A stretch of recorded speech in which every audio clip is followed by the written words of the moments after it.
Welcome back. Today we will be discussing Fund 461 Campus Activity Funds. We will be sharing with you some tips and tools to keep things in balance and discussing a monitor model, showing you several completed models as well as how to create the model. We will also be discussing fundraiser forms and how these impact your budget, what is required to be included from a budget standpoint, and how to determine if an advance is needed. In Teams 101, we downloaded information from Teams into Excel. At that time, we were talking about how you could utilize that information by adding and deleting rows, adding and summing columns, pretty much doing anything in Excel that you would normally do with an Excel spreadsheet. Here we have completed a monitor model of a balanced account. We know that this account is in balance by several ways. First, we see that there are no outstanding money collection forms or fundraiser recaps. We see that our amended budget and our transactions equal each other, as does our total cash and our total amended budget. This lets us know by these four areas that this account is balanced.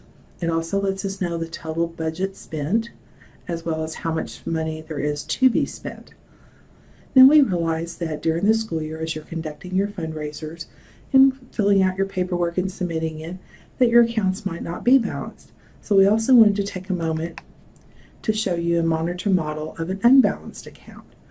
We know that this account is unbalanced because we see out here this $546 lets us know that there are fundraising recaps and or money collection forms still needing to be turned in.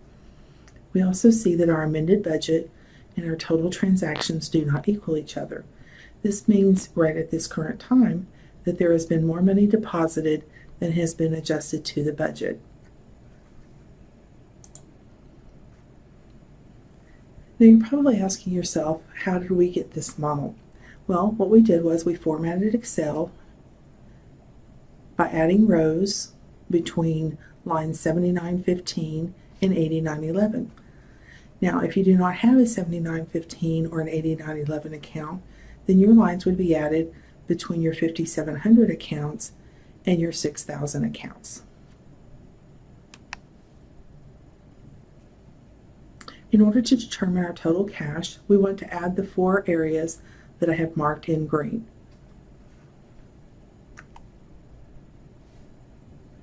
To determine our amended budget, we want to add all of the lines inside the blue square. To determine our total expenditures, we want to add all of our transactions and encumbrances. On this screen, they are marked in red and orange squares. To determine our overall balance, we want to add all of the lines that are located inside of the purple square. Now, as we discussed in Teams 101, please keep in mind that you might have many more lines than what you're seeing here, or several less lines depending on your particular accounts. Therefore, the formulas that you use might be different, and the squares that you have to add might be smaller or larger, again, depending on the areas that you have to include. Here is a completed monitor model of a balanced account, including formulas. So again, as you can see, we've added the green areas to come up with our total cash. We've added all of the areas in blue to determine our total amended budget. Our total transactions are indicated here in red, and our encumbrances are listed in orange. For your convenience, we have included the formulas of how we achieved these totals, but once again, please remember that your lines might not be exactly the same as what are located here. You might have more or less, so therefore your formula will change depending on the number of lines that you have. And since we do realize that at any given time your accounts might not be balanced based on the fundraisers that you still have going on or paperwork that still needs to be submitted, you might have an unbalanced account. So this is a monitor model of an unbalanced account, again for your convenience with the formulas. As you can see, we've also broken down our revenue lines versus our expense lines. So when you're completing your model, you will know where to enter the lines that you would like to divide between your resources and your expenses.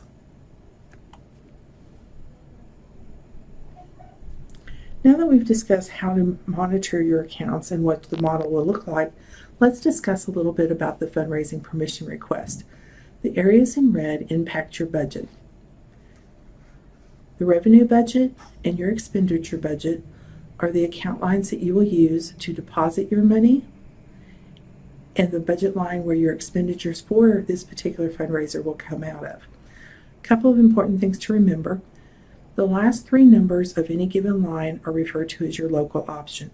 The local option must match with your revenue line and your expenditure line. So in other words, you cannot have 000 in one line and 626 in another. These must both be equal by using the same local option. The local option that you use should also tie back to the club name. Who is holding the fundraiser? In this case, it's the library. So more than likely, the correct local option would be 626. Your estimated revenue and your estimated expenses, if you're conducting a fundraiser, you will always have an estimated revenue and you should always have expenses of some form or fashion. So these lines must always be filled in. Now, if you just are a 865 fund where you are an employee group or a student group, you will only fill out the one line next to 865. Now, many of you run into the question of, do I need an advance or not?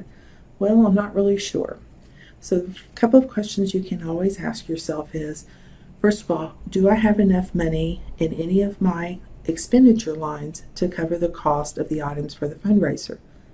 If your answer is yes, then more than likely you do not need an advance. If your answer is no, then you need to ask yourself, how am I going to get the funds in order to cover the purchase of the items? Remember that you must put on a purchase order prior to beginning your fundraiser. So if you do not have enough funds in any of your account lines to cover the items needed, then you're probably going to need to request an advance. Your advance can never be more than your estimated expenses or how much it's going to cost you to purchase the items. The other thing you need to remember about an advance is that an advance is like a loan.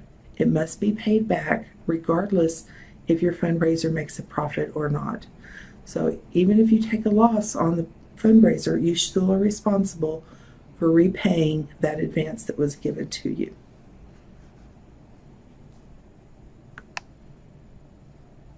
On your money collection forms, the area in red do impact your budget. Under total collections, please always make sure that this area is legible. If it isn't, then the chances of your account being adjusted incorrectly increase because we cannot determine what the amount should be. Always make sure that you do reference your cash receipt numbers. Again, when filling this form out, you can always go to the Account Transactions tab, as we discussed in Teams 101, to verify that you do list all of the cash receipts and monies deposited for this particular fundraiser. As on the fundraising permission form, the areas in this green box, otherwise known as the local options, do need to match. The revenue budget line, this is the account where deposits were made to, and the expenditure budget line is the account where expenses for the fundraiser will be paid from. When completing this form, you also want to make sure that you are specific on what your description of the deposit is for. So for instance, if you're going on a field trip, don't just write field trip out here. Please say 4th and 5th grade to the zoo, or kindergarten to the museum, even a date. This will help you as you're looking at your accounts later on to know if all of the funds were deposited into the correct account.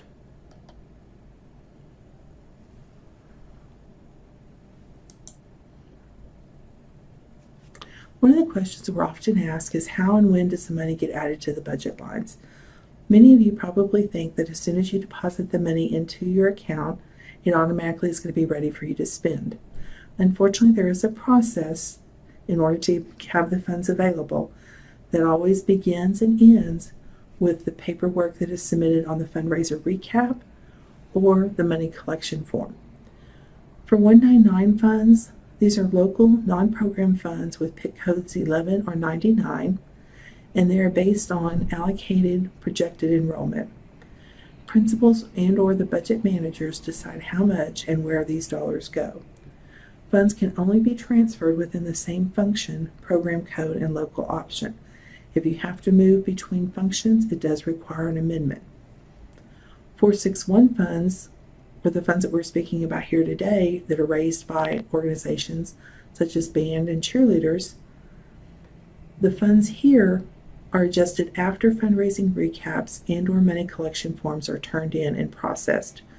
That means all required signatures, your team's paperwork, the pink slip from the bank, all of this paperwork, in addition to your fundraising recap and your money collection forms, must be submitted and approved by the Business Service Department before they are sent to the Budget Department to adjust your account lines. So if you've been waiting on funds and you know that you've submitted the paperwork, you might want to check with your campus secretary and or the Business Service Department to make sure that these individual paperwork has been received or they're not waiting for any type of additional paperwork or documentation. 865 funds, which are raised by student or employee groups, they require an election of officers, regular meetings, a sign-in sheet indicating who attended the meeting, and minutes documenting the voting of how to spend these funds. Funds are posted once completed team's paperwork is received and pink slip verification is acquired from the bank. Thank you for joining us today for 461 Activity Funds. We hope that you found our tips and tools helpful. If you would like additional information or more training, please feel free to call us in the Budget Department. We look forward to seeing you for the next training. Have a great day.